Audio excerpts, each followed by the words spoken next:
बडगाम में DC office complex को जिला बडगाम हेडक्वार्टर से दूसरी जगह मुंतकिल करने पर अंजुमन शरईशियान के नुमाइंदे आगा सईद मुश्तबा ने सरकार के इस इक़दाम के खिलाफ बरहमी का इजहार किया। उन्होंने कहा कि दौर कदीम से ही यहाँ जिला हेडक्वार्टर और कॉम्प्लेक्स मौजूद हैं। अब जानबूझकर और एक साजिश के तहत बडगाम की अहमियत को खत्म करने की गर्ज से जिला कॉम्प्लेक्स को दूसरी जगहों पर मुंतकिल किए जा रहे हैं, जो बडगाम के लोगों को काबिल कबूल नहीं होगा। उन्होंने इल्जाम लगाया कि आज तक हर सरकार ने जानबूझकर बडगाम जिले को पसमानदा रखा।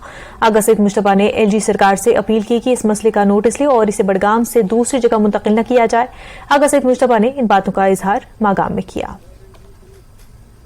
रियासत में पसमानदा तरीन जिला आज अगर कोई है वो जिला बडगाम है, और जिसको दानिस्ता तौर पसमानदा रखा जा रहा है। जिला होने की हैसियत होने के बावजूद जिला दफातर जो इंस्टीट्यूशन जिला हेडक्वार्टर से ताल्लुक रखते हैं, दानिस्ता तौर उनको बडगाम से बाहर दूसरी जगहों पे रखा जा रहा है।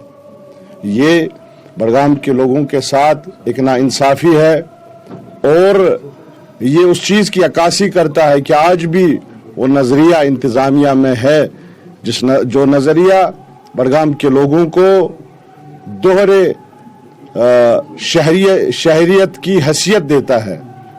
हुकूमत को चाहिए, एलजी एडमिनिस्ट्रेशन को चाहिए इस बात का पूरी तरह से संज्ञान लेकर जो नाइंसाफी बडगाम जिले